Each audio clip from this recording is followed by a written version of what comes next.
चुनाव में नरेंद्र मोदी जब तक हिंदू मुसलमान ना करें, जब तक पाकिस्तान का सहारा ना लें, वो एक शब्द नहीं बोल सकते हैं। उनके अंदर हिम्मत नहीं है, हैसियत नहीं है देश के बाकी हिस्सों से चुनाव लड़ने की। असलियत यह है कि नरेंद्र मोदी और अमित शाह जानते हैं कि चुनाव उनके पैरों के तले से खिसक चुका है। जो लोग छोड़ के चले जाते हैं उनको दूध की मक्खी का संज्ञा देती हूँ।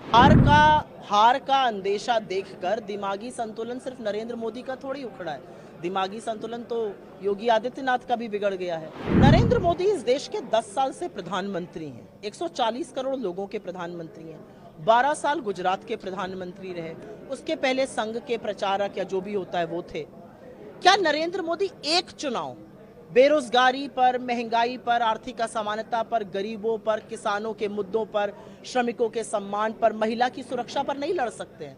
हर चुनाव में नरेंद्र मोदी जब तक हिंदू मुसलमान ना करें, जब तक पाकिस्तान का सहारा ना लें, वो एक शब्द नहीं बोल सकते हैं। अरे मोदी जी, ये चुनाव हिंदुस्तान में हो रहा है, हिंदुस्तान के लोग आपसे 10 साल के आंकड़े और जवाब मांग रहे हैं, अपने विकास का हिसाब मांग रहे हैं। जिस गरीबी, जिस भुखमरी, जिस बेरोजगारी, जिस महंगाई से आपने लोगों की कमर तोड़ी है, उसका हिसाब मांग रहे हैं। उसका हिसाब दीजिए। गोल पोस्ट बदलने से इस बार बात नहीं बनेगी। लोगों ने मन बना लिया है। आपकी संविधान विरोधी, आपकी आरक्षण विरोधी बातों से इस बार लोग आपको सबक जरूर सिखाएंगे। मैं वहां थी ही नहीं, मैं उत्तर प्रदेश की हूँ और मैं आपको लिख कर दे सकती हूँ कि रायबरेली से जिस मार्जिन से राहुल जी जीतेंगे वो ऐतिहासिक होगी। मेरा तो अपना कहना है और मैं बार बार ये कहती हूँ, फक्र है ऐसे नेता पर जो 3 बार से उत्तर प्रदेश का और 1 बार केरल के सांसद रह चुके हैं। इस बार दोनों जगह से चुने जाएंगे।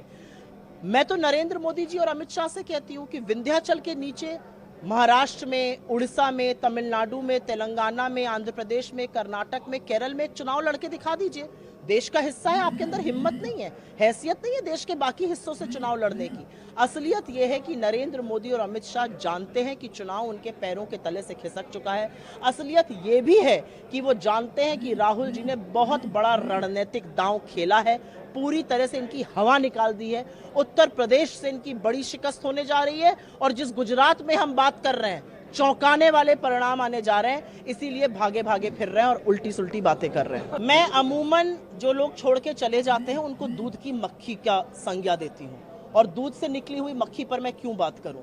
लेकिन क्योंकि आपने उस आरोप की बात करी, आम आदमी पार्टी हमारा घटक दल है। ये सच है कि नरेंद्र मोदी ने आम आदमी पार्टी के खिलाफ भी षड्यंत्र रचा, कांग्रेस के खिलाफ भी रचा, विपक्ष के खिलाफ भी रचा।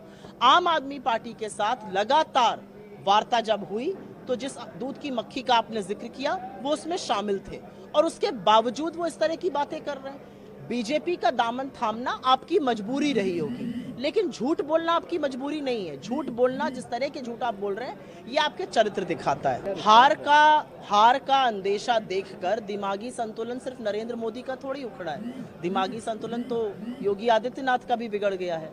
हमारे मैनिफेस्टो में 15,329 शब्द हैं।